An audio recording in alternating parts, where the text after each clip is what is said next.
Welcome back to Beyond the Numbers. I'm Bev Wakefield, and this is the podcast that breaks down the numbers in a way that actually makes sense and helps you build a business that supports your life, not the other way around.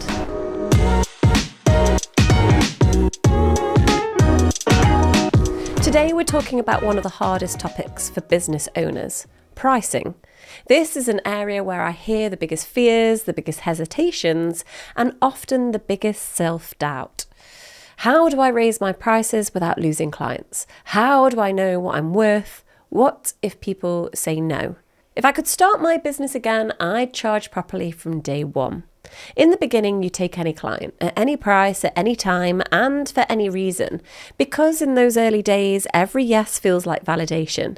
If they say yes, then I'm worth it. But pricing from fear keeps you small.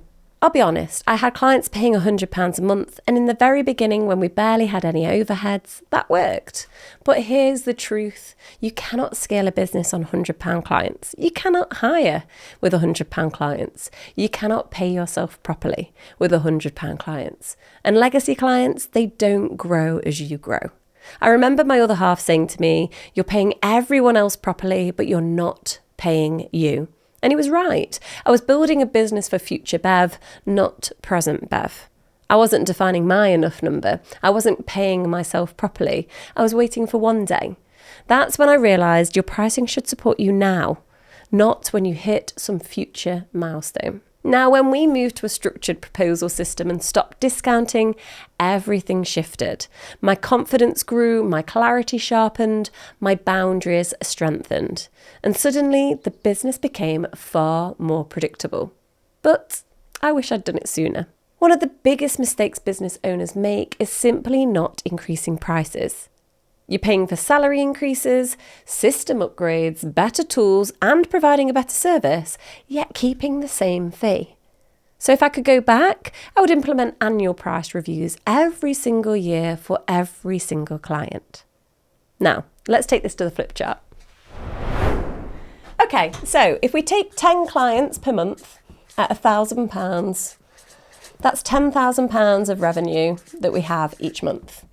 Now, if we increase the price of this by 10%, this is £1,100. 10 times the 1,100 per month is £11,000. Now, if you even lost one of those clients and we went down to 9 clients, this means we'd have a total income of £9,900. So even dropping one client by increasing the prices, we've been able to keep the same revenue line.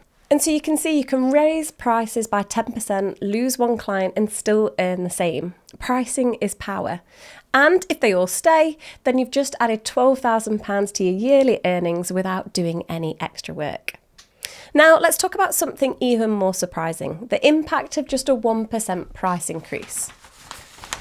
So, McKinsey and Harvard did all the studies. A 1% price increase can equal 6 to 11% profit increase. So let's take an example. £1 million revenue, and say they have £100,000 of profit. That's a 10% margin. Now, if we increase revenue by just 1%, that's £1,010,000. Now, almost all of this drops into profit. So profit becomes £110,000. So a 10% rise in profit from a 1% price rise. So 1% on paper, 10% in your pocket. Now, when we raised prices, some clients left, and that was okay because they weren't aligned anymore. The clients who stayed, they valued us, they grew with us, and many said, "We couldn't have achieved this without your support." Pricing well creates space for impact. It gives both you and your clients a higher standard to rise to. So here's a checklist for what I do differently with pricing. I would price properly from day one, just as if I were already the larger, more established business I wanted to become. I'd have a proposal system in place that couldn't be changed, adjusted, or discounted on a whim. I'd review prices annually, stop discounting, stop apologising. And I'd price based on value, not validation. And I've already seen the proof. I have a client who refers us, and I remember him clearly saying, your fees felt high when I started, but you structured everything so efficiently, took care of everything, I never had to worry again. And two of our fastest growing clients credit a huge part of their success to the confidence, clarity, and direction we've given them.